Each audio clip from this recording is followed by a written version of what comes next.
Vocês já ouviram falar de pós-genômico? O que é pós-genômico? Gap, é o gap. O que é pós-genômico? Não é ideia, né? Mas você não tem nem ideia do que é um pós-genômico? Pós-genômico. Pós-genômico. Alguma coisa depois do genômico.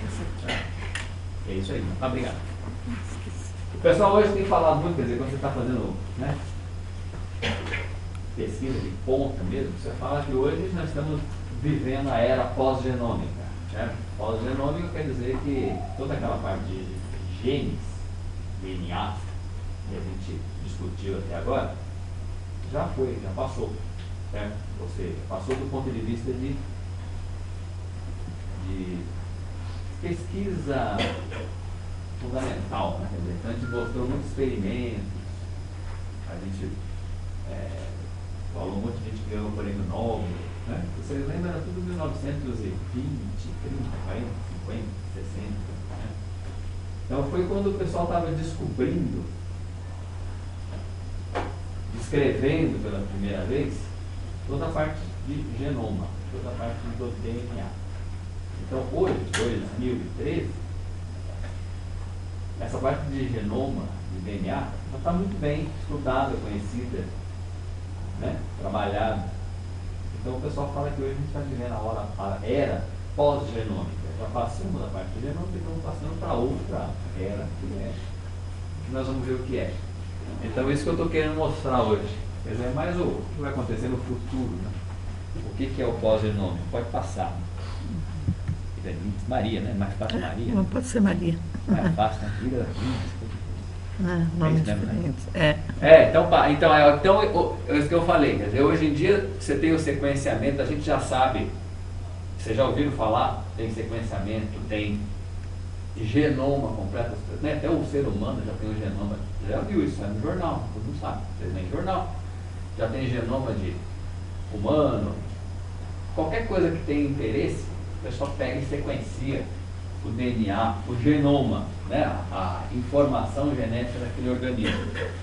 Então você tem sequenciamento gênico, genoma completo de uma quantidade grande de organismos, análise funcional. Análise funcional é você pegar o gene e colocar numa bactéria e ver o que ela produz, para ver como produz, de que maneira produz. Então já se trabalhou tecnicamente bastante com toda a parte genômica, de genes. Então, em vista disso, o pessoal passou então a trabalhar com outras coisas, vai passar. Então, por exemplo, em vez de genômica, na pós-genômica, hoje você fala de proteômica, certo? O que é proteômica? Proteômica está falando, se não é genômica, outra é proteômica, estamos analisando as proteínas, certo? Então as pessoas hoje estão passando a trabalhar em estudar, descobrir, desenvolver eventos mais na parte. Eu precisava ter uma bolinha, né? Esqueci. Eu vou ter ali do lado, puseram uma mesa nova aqui, vocês estão vendo? Quer que eu vou lá buscar? Não, eu fico aqui, né? Tá. Porque acho que de lá também, se tivesse um pointer, né? Então. Você pode buscar? Posso. Então tá bom, ajuda. Então aqui, ó, a gente então falou bastante sobre a parte do DNA, quer dizer, isso que a gente já conhece bem. Então hoje o pessoal tem estudado os controles de transcrição, os controles pós-transcricionais. A gente falou disso tudo, né? Vocês lembram? Aquela história dos splice, eu cheguei até a dizer dos introns, que tinha um era policestrônico, o outro não era. Então esses controles, como é que acontece isso, que hora que acontece isso, como é que a célula faz esses mecanismos, os mecanismos de tradução do RNA mensageiro para a proteína, como é que isso é feito, como é que isso é controlado, como é que isso é trabalhado, essas atividades pós-traducionais, depois que a proteína é pronta. Você lembra um dos slides mostrava a proteína pronta, depois ela ia no Golgi para colocar açúcar, certo? Então como é que isso é processado? As pessoas hoje estão pensando em trabalhar nesse ponto, certo? A aula de hoje é meio fosforo, assim, né? Vou falar sobre umas coisas futuras, mas depois eu volto para dizer como é que a gente fez isso. Então, hoje se sabe que tem mais de 200 mecanismos pós-traducionais, pós-tradução, certo? Fosforilação, glicolização, como é que os peptídeos se quebram. Então hoje, em vez do pessoal trabalhar só do ponto de vista de genoma, de genes, estão trabalhando mais do ponto de vista de proteínas, certo? E tem até o que a gente chama de epigenética. Vocês já viram falar de fatores? Está vendo essa seta que volta para cá? Fatores epigenéticos. Epigenéticos são até que ponto que o fenótipo, o ambiente, o meio ambiente, influencia na expressão do DNA propriamente dito. Então, interferências do fenótipo no gene. Coisa que quando eu fazia... Obrigado. Ei, olha, é verde. Legal. Epigenética, os fatores epigenéticos, né? Então, é o que acontece, porque um tempo atrás eu falava que interferência de meio no gene é uma coisa meio descabida, né? Hoje você sabe que isso acontece. Acontece com uma frequência alta, certo? Então são influências do próprio meio dentro da herança, né, de uma célula. Então são os fatores epigenéticos, tem funcionado bem. Então pode passar a próxima. Então basicamente em proteínas você fala hoje em proteômica. Como é que você analisa todos esses passos, todas essas etapas, né, do desenvolvimento e da expressão e tradução de uma proteína. Então a proteômica a gente pode dizer que é a necessidade de investigar o controle da expressão gênica, lembra que é a história do operon, que a gente falou lá passada, e dos impactos dessa expressão no metabolismo celular. O que isso está, de certa forma, acarretando na célula. Então, sei lá, uma proteína que tem problema, para simplificar, né? Pô, eu já até falei isso, né? Da hemoglobina, né? Quer dizer, tem um problema ali. Você tem lá uma alteração na tradução da hemoglobina, você pode ter diferença de metabolismo e você não vai conseguir, você vai acabar tendo uma doença, um processo todo complicado. Então isso aqui você pode gerar informações importantes em quais proteínas são expressas, níveis de expressão, modificações, como eu falei, né, após a tradução, pode ser fosforilação, glicosilação, respostas pelas células em diferentes situações ao tratamento, o que a célula está fazendo, se a proteína está alterada ou não. Ou seja, isso tudo vai acarretar no ser humano em doença. Certo? Mas isso tudo é coisa que a gente hoje você tem domínio para entender. Aí você vai conseguir colocar a diferença molecular da célula, interação gênica, isso está um pouco relacionado com aquela epigenética que eu falei no começo. Vai passar. Próximo. E como é que você vê proteômico? Como é que você analisa proteômico de maneira geral? Quer dizer, hoje, isso aqui eu representei aqui um gel de eletroforese, tá certo? Não sei se vocês sabem isso. Alguém sabe o que é um gel? Já viu isso? Você aí que está sentado na frente, eu vou sentar lá atrás hoje. O que é um gel, sabe? Não sabe? Então, como é que você avalia? Quer dizer, você pega uma bactéria, arrebenta todas as proteínas da bactéria, arrebentou tudo, coloca lá um ácido, quebrou tudo, matou a bactéria, só cheio de proteína, DNA, tudo dentro. Como é que você separa isso? Né? O que é DNA, o que é proteína? Você pega aquela maçaroca toda, coloca você faz um gelatina, faz uma gelatina, só que você faz ela chatinha da forma como se fosse um caderno, assim, tá? Você põe ela aqui em cima, coloca uns buraquinhos aqui em cima, põe um artefato aqui que faz como se fossem uns buraquinhos e você coloca a maçaroca aqui dentro, certo? Pega esse gel, essa gelatina, e submete a uma diferença de potencial. O negócio põe aqui um meio líquido, coloca aqui eletricidade, a eletricidade passa e ela vai levando as proteínas para cá. Então, proteína maior, aí você pode separar as proteínas de acordo com massa molecular, com pH, certo? Que é o que está mostrando aqui. Ó. Você põe as proteínas aqui em cima, submete a diferente, liga lá o aparelho e elas vão correndo de acordo com o ponto isoelétrico ou o pH. O maior pH fica para cima, menor, ao contrário, né? Menor pH fica para cima, menor pH fica para baixo, certo? Então se separa de acordo com o pH.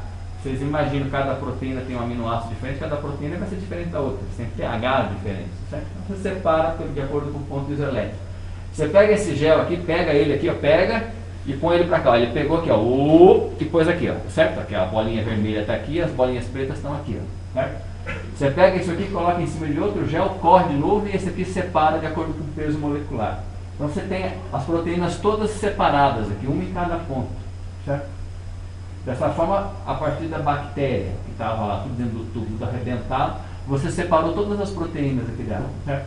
Aí você pega, corta aqui do gel, é um gel, certo? Você corta, como se fosse uma gelatina. Você corta essa vermelha que você está interessado e põe num aparelho que chama espectrometria de massa, que é o próximo, acho.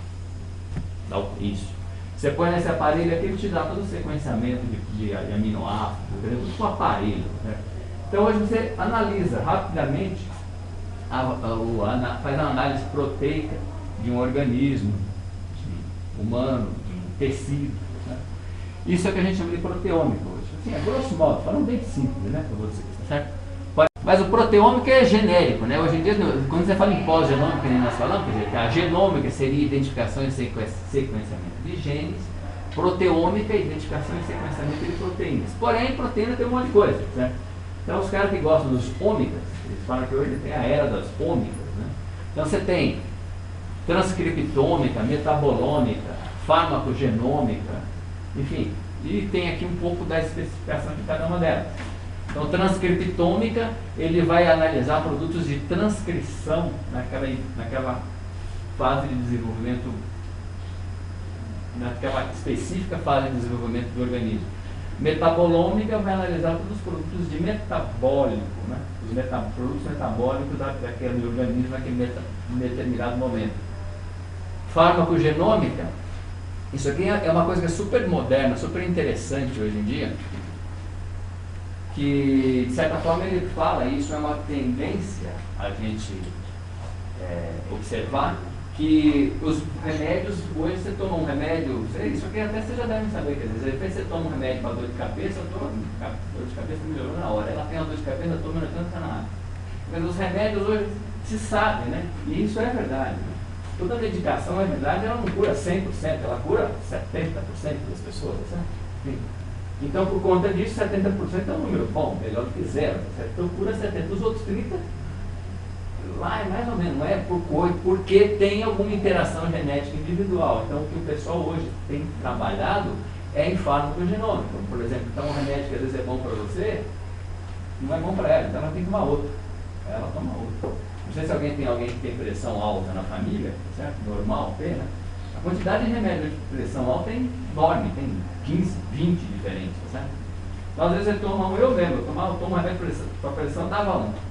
Feito colateral tal, o cara fala, vamos mudar, vamos tomar esse. Aí tomar esse melhorou, entendeu? Eu tomo aquele, eu não tomo esse, tá certo? Que é diferente, né?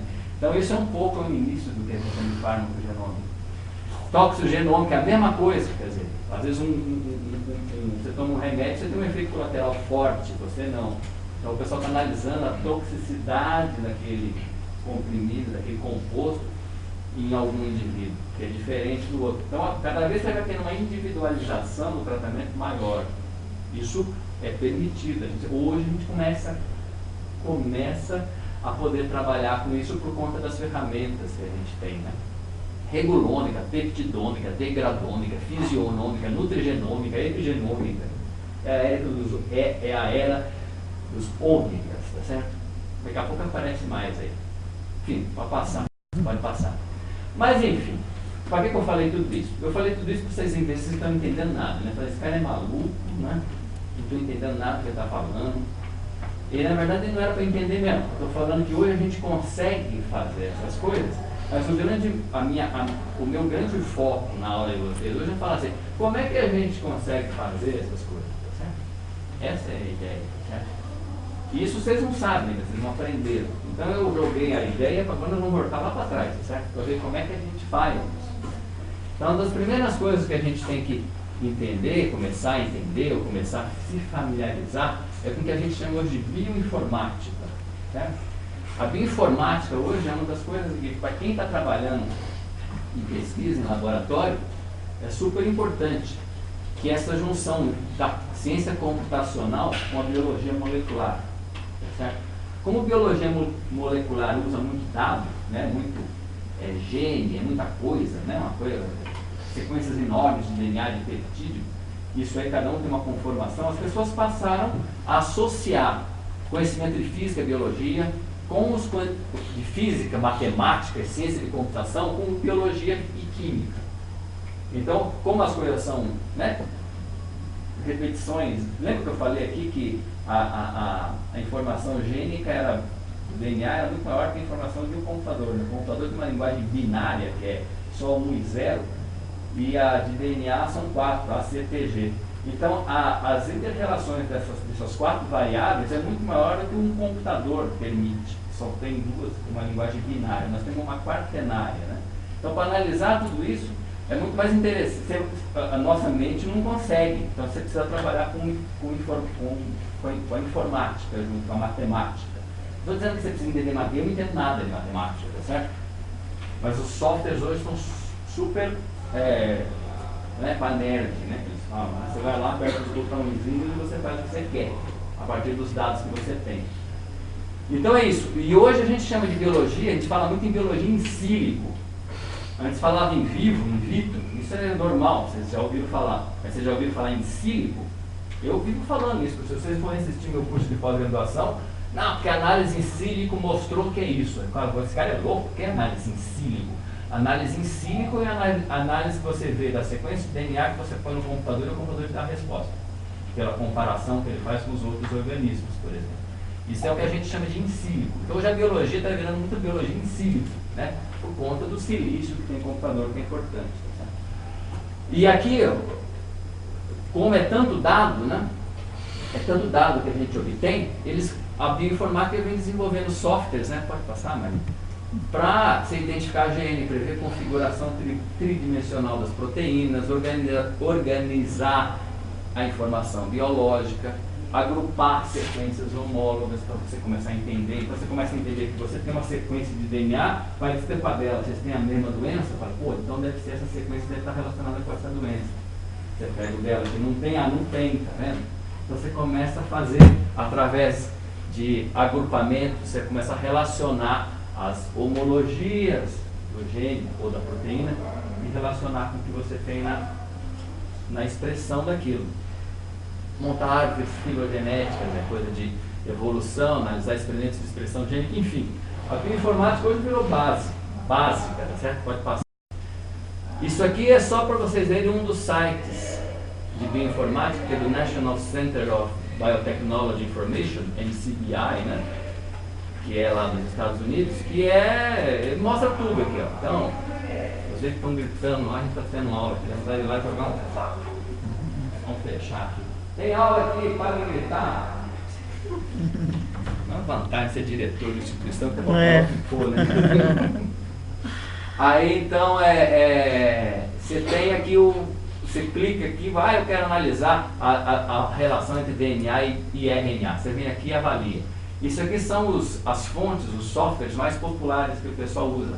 BLAST, BootShield, Gene, Genoma, Nucleotide. De acordo com o que você quer fazer, você vem aqui e clica. PubMed, alguém já ouviu PubMed? Vocês já sabem o que é PubMed, sabe? Por exemplo, PubMed é organizado por esse macro, né, sistema de informação médica que tem lá nos Estados Unidos. PubMed todo mundo sabe o que é só de referência, tá certo? Agora, o BLAST, vocês nunca ouviram falar, tá certo? O BLAST é uma ferramenta para quem faz biologia molecular tão básico quanto um PubMed. Pode passar que aparece o BLAST. Estrutura tridimensional. O BLAST é o Basic Local Alignment Search Tool, né, que é uma sequência, é uma ferramenta de procura que faz o alinhamento da sequência de DNA. Então, se eu tenho um DNA que eu isolei da Leishmania, falei, pô, olha aqui, eu sequenciei aqui, o que será que é esse DNA? Eu pego essa sequência de 100, 200, 1000 nucleotídeos que eu sequenciei no meu laboratório, vou lá no BLAST e coloco lá. Aí chega no BLAST, o BLAST fala, isso aí é a proteína de transporte de Paraná. Ele me fala o que é, certo? Isso o BLAST faz na hora. E analisa com tudo que está sequenciado no mundo em segundos, tá certo? Então, a informação que você tem hoje por conta de bioinformática é um absurdo, tá certo? É uma maluquice. Tem até, eles mesmo usam, isso aqui é na home page do BLAST, né? Uma ferramenta no YouTube para ensinar como é que você usa o BLAST. Você vai lá, aprende. Está em inglês, claro, mas inglês hoje em dia, meu filho de 7 anos está sabendo falar inglês, né? Se vocês não sabem, vocês estão perdendo tempo. Entende, ó? Então, é só clicar aí, pessoal. Clica lá, ele ensina como é que você usa, você vai se brincando. Se você gosta de informática, é um prato cheio, certo? Mas, legal. Mas para você entender um pouco, eu comecei a falar daquelas ômicas todas, depois falei que a informática ajuda, mas como é que a gente arruma os dados para botar no Blast, botar na informática, para tentar entender alguma coisa das ômicas? É aqui que a gente vai à aula. Hoje eu vou falar mais um pouco mais sobre isso aqui, certo? Como é que a gente consegue fazer isso? Esse slide eu mostrei, foi um dos primeiros slides que eu mostrei, né? Nessas aulas que eu dei, que é de gene para proteína e da proteína para o gene. A gente hoje consegue fazer isso rapidamente, e a gente faz mesmo. Então a partir do gene, você consegue fazer o padrão de digestão desse gene. Digestão, o gene é, você pega uma sequência genômica e você digere, quebra esse gene especificamente, locais específicos, através de enzimas de restrição. Vou tentar mostrar isso para vocês. Você faz a sequência de nucleotídeos, você pode botar essa sequência de DNA, colocar numa máquina, que nem, mais ou menos parecido com aquele espectrômetro de massa que eu mostrei para vocês, que avalia a proteína. Tem um também que avalia a sequência de DNA, a sequência de nucleotídeos. Então você pega lá, isola o seu DNA, coloca na máquina, vai para casa, quando você volta de manhã, no outro dia, está lá a sequência bonitinha para você analisar. Pode entrar. Isso a gente chama de genotipagem. Isso para vocês que vão trabalhar com doença infecciosa, genotipagem viral é uma coisa super importante, que a gente trabalha com isso no dia a dia. Você, por exemplo, você já viu falar, tem dengue tipo 1, tipo 2, tipo 3, tipo 4. Você deve ter ouvido falar. Como é que você faz? Sabe que o gene, o vírus da dengue tipo 4 é diferente do tipo 3? Por que o tipo 4 tem aqui no Brasil, o tipo 2 não tem? Porque o cara fez a genotipagem do vírus da dengue e sabe que aqui é tipo 4. Então se aparece um tipo 3, ele fala, como é que veio esse cara? Aí você vai analisar, o que você fez? Como é que você tem o tipo 3? Você estava eu não vou falar direito porque não é minha especialidade. Você estava lá na África? Eu estava na África. Então o cara estava na África, pegou um avião, veio para cá e teve dengue tipo 3. Aqui não tem tipo 3, tem tipo 4. Isso ajuda na avaliação epidemiológica do processo. Portanto, vocês estão genotipagem, é uma coisa que já virou corriqueira, tá certo? Vocês não precisam saber como é que sequencia o nucleotídeo, mas vocês precisam saber do resultado, né?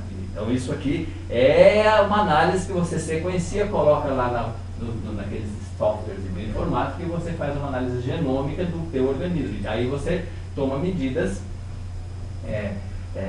para controlar, para curar, enfim, o processo infeccioso. PCR eu já falei de você aqui, né? Eu já mostrei um monte de filminho sobre o PCR. Então o PCR é básico para fazer isso. Além do diagnóstico, como ferramenta de laboratório também, para você ter amplificação de um DNA que você quer trabalhar. Hibridização, Southern, Northern, dot plot, são coisas um pouco mais sofisticadas que você usa muito em laboratório. Em proteína você tem síntese de peptídeos, expressão gênica, análise funcional. Expressão gênica é aquilo que a gente falou sobre os operons, que eu mostrei na aula passada. Análise funcional está muito relacionada com expressão gênica. Se der tempo eu vou mostrar um pouco sobre análise funcional para vocês hoje. E proteoma, que eu falei agora há pouco para vocês. Então a gente faz essa análise proteica. Pode passar? Então em cima disso aqui tudo, dessas técnicas que são relativamente mais simples do que aquelas que eu falei, a gente tem o que a gente chama de tecnologia de DNA recombinante, ferramentas biotecnológicas, que são as enzimas de restrição que você vai usar aqui, vetores, fontes de DNA, genotecas, DNA sintético, seleção de clone, como é que a gente seleciona um clone, expressão de produto gênico, aplicações da engenharia genética, porque tudo isso aqui é o que a gente chama de engenharia genética. Você obtém todos esses dados a partir dessa palavra básica aí, genérica, um pouco até, como é que fala, leiga, né? Que é engenharia genética. Aplicação dela em terapia, diagnóstico médico. Aí você entra, isso para vocês talvez seja interessante a gente discutir um pouco, talvez quando eu fizer meu curso de biologia molecular no segundo semestre, que é o pessoal do segundo ano, não sei quem é o segundo ano, aqui é segundo e primeiro, né? No segundo ano a gente vai falar um pouco sobre questões de segurança e ética em biologia molecular. E aí o futuro da biotecnologia, mostra tudo isso que eu falei antes. Eu falei do futuro primeiro, agora eu vou falar como é que a gente chega ou consegue chegar nessas ferramentas, que nem é tão futuro, né, hoje. Pode passar. Aqui é só para você ter ideia lá. Então essa aqui, ó, o tempo aqui, ó, 100 anos, já tem até mais 10 aqui, né? Esse slide é velho já. Mas em 110 anos, ou até um pouco mais, a gente partiu da genética clássica mendeliana. A mendeliana era 1660, né? Você vai ver, quase 150 anos para trás. Nessa época aqui, o pessoal basicamente se focou, né, na análise da genética clássica, entendeu o que era genética. De 1950 para frente, depois daquele experimento dos ratinhos, valendo que você fez a transformação, que o cara viu que o DNA entrava numa bactéria e transformava aquela bactéria em alguma outra coisa. No ratinho aqui a gente viu que a bactéria estava virulenta. Então, a partir da transformação, foi um marco na genética, você passou a trabalhar já com genética microbiana. O pessoal começou a entender o que era DNA e começou a ter uma outra visão dessa genética clássica mendeliana, que era meio estranha para eles. E a partir dos anos 70, 90, 70, 80, 75, por aí, a manipulação do gene, propriamente dita, passou a ser possível. Engenharia genética, que a gente chama de clonagem molecular, uma linguagem mais acadêmica, né? E aí esse desenvolvimento de técnica e a aplicação da clonagem molecular é o que a gente vai trabalhar um pouquinho hoje no resto da aula, só para vocês verem como é que a gente consegue fazer todos os dados para montar as estruturas dos softwares de bioinformática para poder ter aqueles delírios das ômicas que a gente falou no início, tá bom? Clonagem molecular, definição de clonagem molecular, eu até coloquei aqui, já pode ver antes de chegar aqui em cima, vamos ver aqui, ó. Clonagem molecular também é conhecida, isso aqui é tudo a mesma coisa. Clonagem molecular, engenharia genética, manipulação gênica, clonagem gênica, tecnologia de DNA recombinante, modificação genética, para mim é tudo igual, né? Não muda nada. A base da história é que você vai pegar o DNA, fazer alguma coisa com o DNA, botar ele ali, botar ele aqui, e vai manipular o DNA, certo? Manipulação gênica. Basicamente a definição de tudo isso aqui é um processo que você constrói, você pega um DNA, quebra e pega esse DNA contendo um gene, coloca em alguma coisa que você consegue propagar, crescer, amplificar e fazer com que aquele DNA produza a proteína que ele está codificando. Expressar, a gente chama. O DNA expressa a proteína, certo? Então o que a gente faz no laboratório é pegar o DNA, colocar esse DNA para formar um RNA mensageiro, fazer esse RNA mensageiro fazer uma proteína e a proteína ter a função. Isso você faz no laboratório. De alguma maneira a gente mostrou isso nas aulas passadas. Que tudo dá para fazer de uma maneira artificial no laboratório. Essa tecnologia permite estudar genes de seus produtos, obter organismos transgênicos, certo? Você pode pegar o DNA que, por exemplo, dá resistência ao antibiótico e colocar num parasita. O parasita vai ficar resistente ao tal do antibiótico. Isso é uma transgenia, você está fazendo uma modificação gênica, um organismo transgênico. E você pode fazer isso, você pode fazer coisas pro bem também, né? Bem pro mal, aí parece, né, aqueles professor malvado, né? Você pode ser do bem, pode ser do mal. Por isso que tem uma aula que talvez eu vou falar sobre ética, né? Sim. Então, você pode fazer terapia gênica, né? Você pode pegar, se ela tem diabetes, eu posso pegar o gene da insulina e dar para ela, né? Em vez de ela ficar tomando injeção, tudo é sempre assim pra você, né? Você fica na frente, né? Vamos lá e esquece você. Depois eu vou falar, o cara fica falando com a loira, não é nada. Pega ele tem diabetes, eu pego o gene de insulina e enfio nele, quer dizer, técnica a gente tem, você está discutindo isso com você, né? Técnica a gente tem, a gente não faz porque é antiético. Eu posso botar o gene de insulina, você começa a produzir insulina, você não precisa ficar tomando injeçãozinha toda, né? Pode ser. A técnica para ver isso existe, a gente só não faz. Isso é terapia gênica, por exemplo, né? Dá para fazer, né? Então, isso aí te dá uma quantidade de dados, de informação, de possibilidade de aplicação enorme. Pode passar. Olha, esse slide eu falei, eu acabei de falar o slide, né? Já adiantei. Basicamente, clonagem se usa muito para fazer pesquisa mesmo, laboratório, trabalhar no laboratório, certo? Então, eu trabalho no laboratório para crescer o DNA, ter massa, ter bastante DNA para poder trabalhar. Para diagnóstico, a gente já viu a importância dessas clonagens ou de qualquer mecanismo em clonagem para você fazer proteína recombinante, eu vou falar nas aulas, Ou, por exemplo, sobre PCR, né, que a gente mostrou aqui, que você já deve estar sabendo. Pode produzir vacina, produzir substância biologicamente ativa, insulina, interferon gama, fator 8 de coagulação, hormônio de crescimento, etc. e tal. Hoje você produz isso em grande quantidade e dá para as pessoas, né? O que você toma insulina, a insulina que da injeçãozinha, né, que hoje existe, ela é produzida em laboratório, é a insulina recombinante que o pessoal usa, né? Ninguém extrai insulina de pessoa para passar para ele. Você pegou a insulina, tira o DNA, clona, põe em bactéria, a bactéria produz 70 mil litros de insulina e aí você purifica, faz tudo direitinho e vende, certo? Então tudo isso aqui é substância biologicamente ativa recombinante. Então você recombina, põe bactéria, fungo, sei lá quem para crescer, né? Você põe o DNA nela, ela produz para você e você usa. Isso serve para planta, serve para produção de insulina, por exemplo, que tem a ver com a gente, e por aí vai, né? E aqui, alteração de características animais, que são os transgênicos. Então você pode ter, né, melhor índice de produtividade em agronomia, por exemplo, imunidade a doenças, melhor valor biológico, certo? Modelo de estudo para pesquisa, terapia gênica. Tudo isso é meio futuro ainda, mas como eu falei, as coisas já existem. As ferramentas, as técnicas para fazer isso a gente já tem. Como é que, na verdade, então, vamos voltar mais para trás. A gente vai voltando para trás, tá certo? Um pouquinho mais. Como é que passou, a gente conseguiu começar a fazer a clonagem molecular? Vocês viram que é importante. Agora, como é que viabilizou?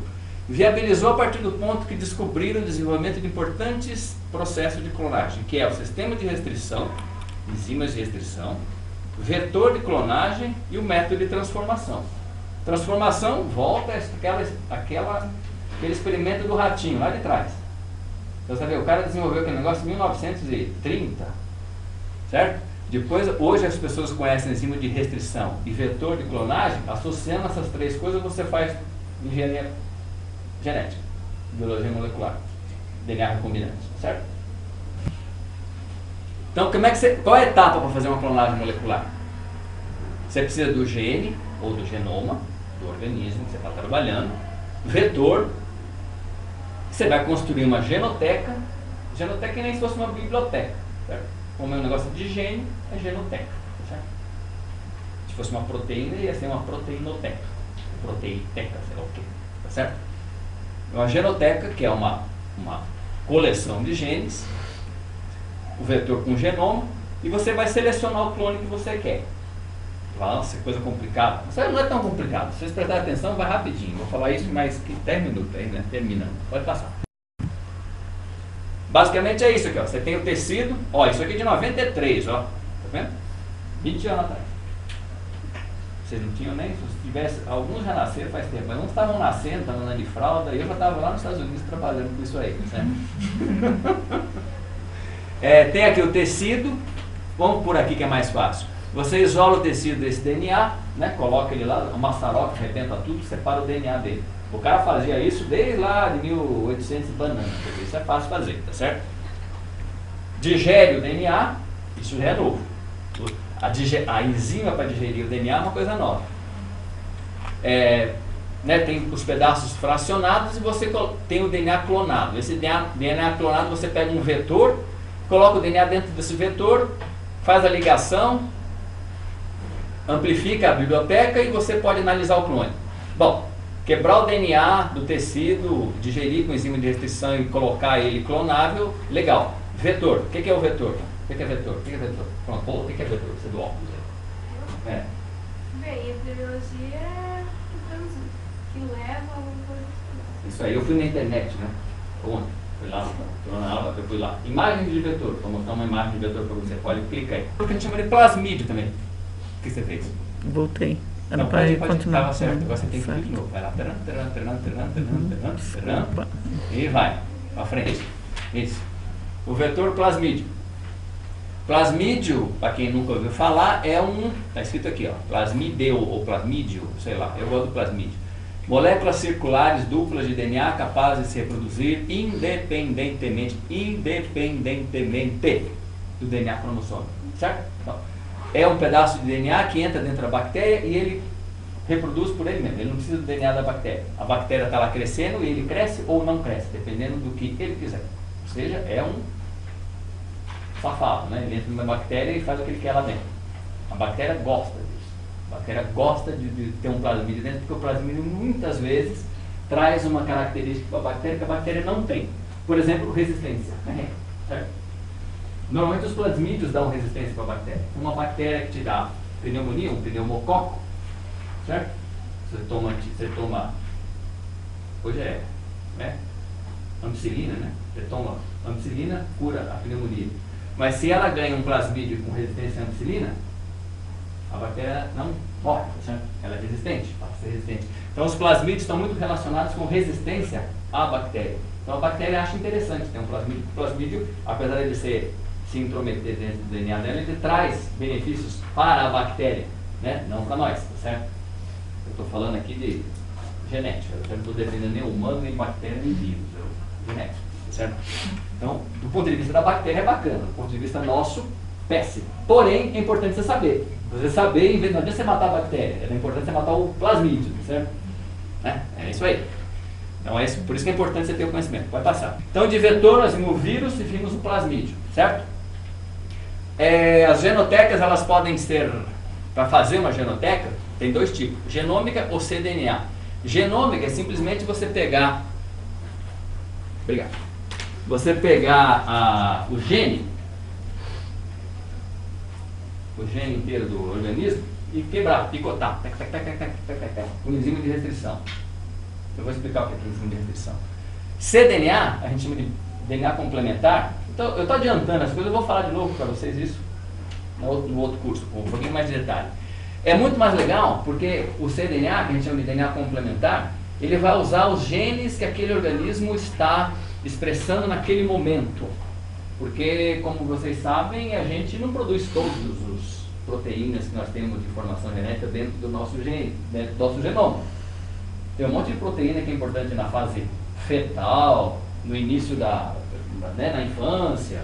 E, então aquilo lá foi importante numa fase evolutiva do organismo e depois não é mais. Certo? Então você tem informação, precisa passar informação para a prole, mas ela é importante em uma determinada fase evolutiva. Então não adianta eu pegar todas as proteínas e isolar naquele momento, porque tem proteína lá que o organismo não está usando naquele momento, tá certo? Isso é normal. Tá? Então quando você faz o DNA complementar, você vai isolar os genes da fase evolutiva específica, daquela fase de desenvolvimento que aquele organismo está naquele momento. Isso em algumas doenças é extremamente importante, certo? Isso aí você faz como? O cDNA você faz através, você em vez de isolar o DNA do organismo, você isola o RNA mensageiro, que o RNA mensageiro é o produto de transcrição daquele momento, certo? Que irá produzir todas as proteínas importantes para aquela fase evolutiva do organismo naquele momento específico. Então, quando tem RNA mensageiro, é sinal que a proteína está sendo produzida, porque ele precisa daquela proteína naquele momento. Lembra a história do operon lá? Você joga açúcar, ele fala, opa, vamos produzir a beta-galactosidase, que eu estou precisando de beta-galactosidase agora. A ideia é a mesma, certo? Então tem RNA mensageiro naquele momento. Se você não põe açúcar, não vai ter RNA mensageiro. Eu estou falando de uma coisa mais ampla, que é uma fase evolutiva do organismo. E aí você pode usar o vetor e constrói a genoteca. Seleção de clone, acho que não vai dar tempo da gente falar hoje. O problema é depois grande, a partir do ponto que você tem uma genoteca, como é que você isola o clone que você quer, naquele momento exato, né? Pode passar. Aqui então, etapas na construção de uma genoteca. Então o que acontece aqui? Você tem aqui o DNA genômico, né, do organismo, você tem uma tesourinha, tá vendo? Tem uma tesourinha, duas tesourinhas, você quebra ele em pedacinhos, essa é a representação, e sobrou um pedacinho aqui. Esse gene aqui é um gene que dá fluorescência. O organismo é o Green Fluorescing Protein, tá certo? É proteína de fluorescência verde, certo? Vagalume tem GFP, tá certo? Você já viu o vagalume, né? É verdinho, né? Então ele tem uma proteína que dá luz, tá certo? Então a gente pega essa proteína, então aqui vamos dizer, é o DNA do vagalume. Então nós pegamos aqui o gene da GFP.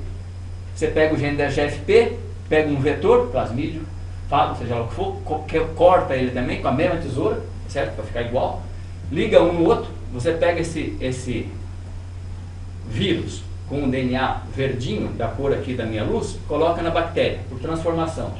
Que nem a história do ratinho que morreu. Você bota a bactéria e coloca o DNA dentro, a bactéria pega o DNA. Então ela passa a ficar com molécula, o plasmídio vai produzir proteína verde lá dentro. Como é que ela fica? Clica aí. Pode clicar. Um só. A bactéria fica fluorescente, verdinha. Você pode fazer isso com mosca também. Clica aí. A mosca fica verdinha. Você faz isso com ovelha, rato, camundongo. O pessoal faz isso com qualquer coisa. Eu nunca vi gente verde ainda, não.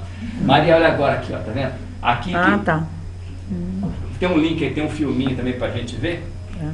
Pra não ser... Tá bem clarinho aqui. Isso. Aí, clica aí. Aí que nós vamos ter que parar. Eu acho que eu vou ter que ficar perto de você. Porque esse filme é maluco, você quer ver? Isso, é assim mesmo, Deixa eu ver. Pode ir passando aí, passa. Isso aqui é enzima de restrição, quer dizer, você pega um DNA, como é que você quebra para ele ligar exatamente no mesmo ponto? Então está quase na hora, né, da gente embora, eu preciso ir embora também hoje. Quando você quer fazer a genômica, você pega o DNA e digere com uma enzima, e essa enzima, por que chama enzima de restrição? Porque ela reconhece uma sequência específica dentro do DNA. Então ela sempre vai quebrar nessa sequência GAATTC, certo? Então, quando essa enzima EcoR1 reconhece isso, essa enzima RIND3 reconhece AACGTT. Então, em todo DNA de qualquer organismo, quando tem lá GAATTC, a EcoR1 quebra.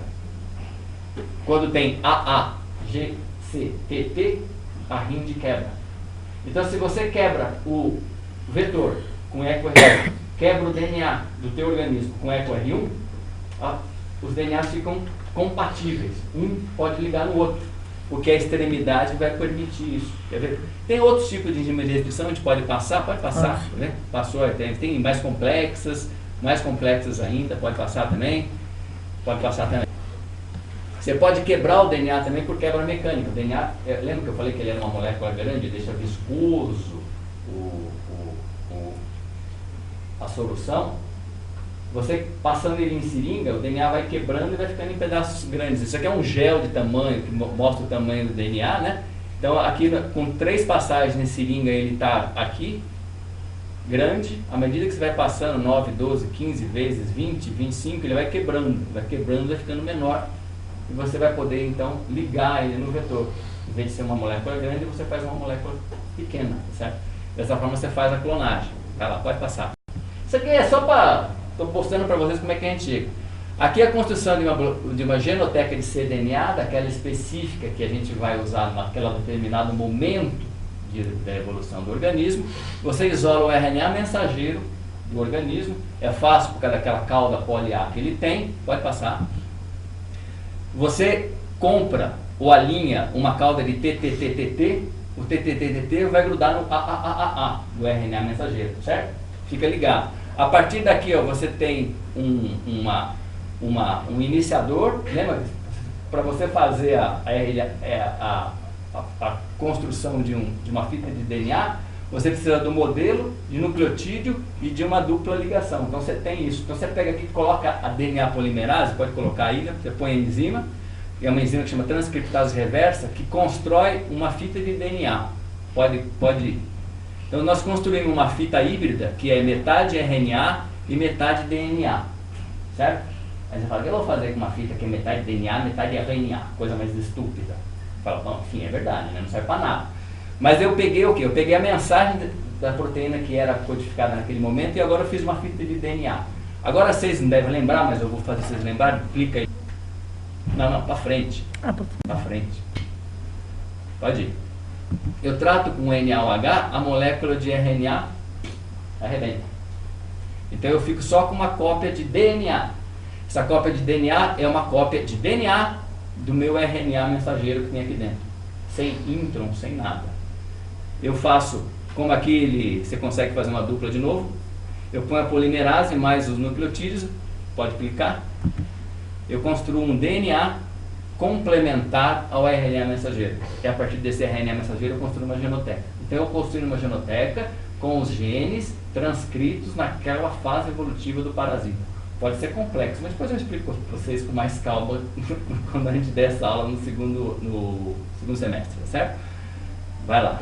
Isso aqui é o que o pessoal faz hoje. Então tem algumas características técnicas que você usa, então você tem assim uma cópia de DNA do RNA mensageiro que a célula expressou, transcreveu naquele momento, para você ter uma genoteca que representa só aquela fase evolutiva do organismo. Pode passar.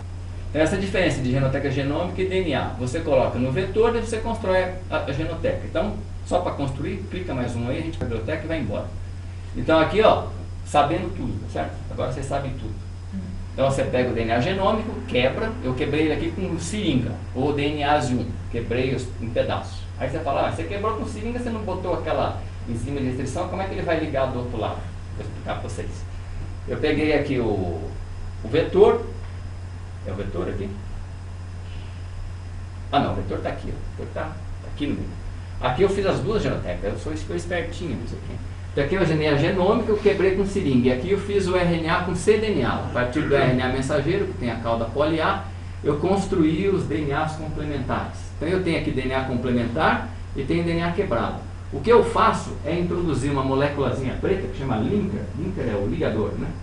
Na extremidade de cada pedaço quebrado, que tem a sequência de EcoR1, da enzima EcoR1. Isso aqui é fácil, você compra no mercado, você compra o linker que você quer. Então eu coloco o adaptador, em português, né?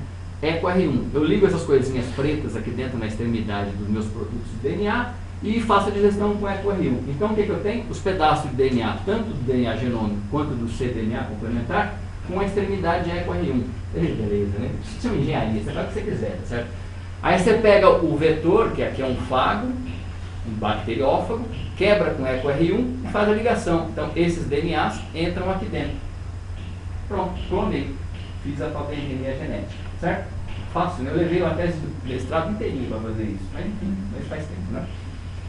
Você coloca dentro do vetor, do fago, que é um fago recombinante, que você tem aqui, pode clicar. E o grande problema é depois como é que você vai isolar o clone que é recombinante, tá certo? Então, rapidamente, ó, só um minutinho. LAC-Z, vocês lembram do operon LAC? LAC-Z era aquele que produzia beta-galactosidase. Vocês lembram, não sei se lembram disso, mas eu estou falando que é. Então eu coloco isso aqui ó, dentro do gene LAC-Z, certo? Clica aí. Pode clicar de novo. Lembra do operon? Aquela história? Ó, é o beta-galactosidase, ela não está escrito aqui, mas é o LAC-Z. Acredita em mim. Vai, pode passar. Pode passar. Pode passar. Pode passar? Aqui. Então aqui ó, o vetor com o fago é o último slide. O sítio de EcoR1 eu coloquei o azulzinho aqui que é a minha proteína do outro organismo. Então, se não tem nada dentro, ela tem atividade de beta-galactosidase, então ela digere o açúcar e eu coloco um açúcar azul que vai me dar uma colônia azul na minha placa quando eu fazer a avaliação. Se eu clonei, se entrou alguma coisa dentro desse beta-galactosidase, se tem um gene lá dentro que produz uma proteína, seja lá qual for, que eu não sei, isso aqui não vai ter mais atividade de beta-galactosidase. É que nem se eu enfiasse uma coisa dentro da proteína, a proteína era assim, eu coloco uma coisa dentro, ela vai mudar completamente a conformação estrutural dela e ela vai perder a atividade de beta-gal, não vai digerir o açúcar, você põe o açúcar azul, ela vai ficar branca, não vai ter atividade, a colônia fica branca, né? Clica aí.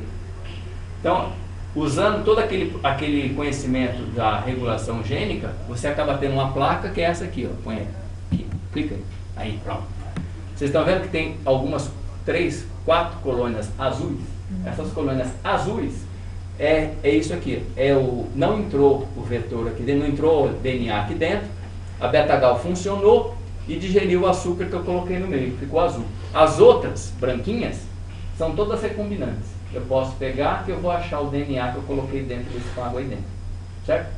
Fácil. É fácil mesmo. Hoje em dia é fácil, a gente faz isso assim, num dia praticamente. Né? É uma coisa bem tranquila. A partir daí você tem o DNA, então, dentro disso aqui, dentro do teu fago. Você isola o DNA do fago, que nem eu mostrei naquele filminho, pega o DNA, sequencia o DNA, usa as ferramentas de bioinformática e vai fazer a análise do genoma, ou do proteômico, daí afora. Então, dessa forma, você consegue trabalhar com engenharia genética e obter os dados. É isso que eu queria mostrar para vocês. Quer dizer, que as coisas relativamente hoje são fáceis. É muita informação que você tem. Quer dizer, isso aqui eu falei em uma aula, né? Na verdade, cada tópico, talvez cada slide desse, dê para fazer uma aula, tá certo? Mas era só para vocês terem ideia. Eu dei a parte básica para vocês e tentei falar um pouco do que a gente consegue fazer com biologia molecular hoje em dia, tá bom? É isso aí. Agora depois vocês vão ter aula de imunologia. Tchau. Só segundo semestre. Bom, então. Falou.